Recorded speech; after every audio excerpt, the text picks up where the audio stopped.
Tonight, we're learning more about that escaped inmate as our team of reporters are on the ground talking with neighbors.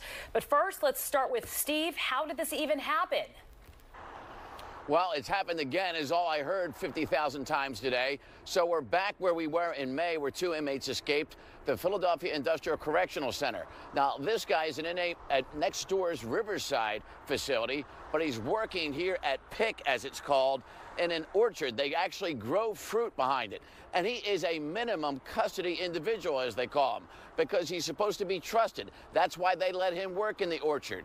So he jumped the fence for some reason and escaped just before noon, told the guard that he was with. He was just going to go to the bathroom. When he didn't come back, the guard said, something's up, and then he started alerting everybody. The problem with all the workers around here is they don't find an alert until the media puts it out, and they had that problem back in May. And if they had put an alert, and this guy's picture that you're seeing, both the surveillance shot of what he was last wearing and his mugshot, perhaps some of these folks would have spotted him and called police, and they would have picked him up. So that is a major issue, again now, that they didn't correct from May.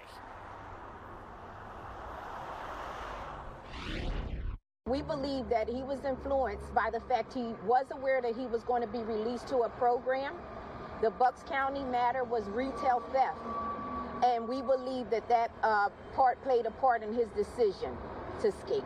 We are in the process of applying for an escape warrant, a felony warrant for Mr. Gino Hagenkotter. The marshals have agreed to help us search.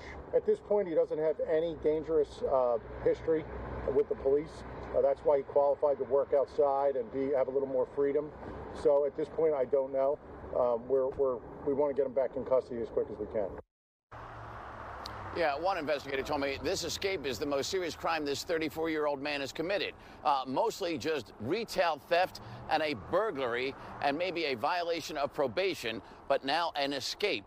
And the reason they think he escaped, this is the unofficial reasoning from the people that are actually looking for him, is that he was supposed to be released to a halfway house today nearby here. So he was going to be done his term in 5 months, April 26th, but they don't just let you walk from here. They try to get you to a halfway house first.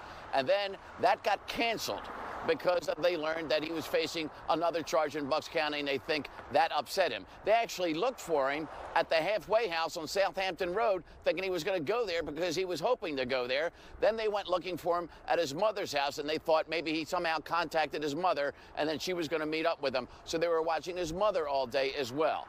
And this comes on just the same day and only about 8 hours after an inmate at the neighboring current Fromhold Correctional Center. That is yet another prison in this long line of Philadelphia prisons here on State Road, where an inmate was beaten to death this morning that they discovered just before 4 a.m. by his cellmate. So we have an inmate beaten to death. On the same day, another inmate walks away from a work detail here on State Road. It is a bad day and a very bad year for the Philadelphia prison systems. But Sheba, Jason, I have to read this statement that I could not believe was put in a press release about the inmate beaten to death. And this is on the same day where a guy escapes. The Philadelphia Department of Prisons strives to provide a safe, lawful, and secure correctional environment. They actually typed those words in a press release today with all this going on. I think the key word there, Steve, was try. And most definitely a troubling day, a couple of troubling incidents for the jail prison system today. Steve, thank you.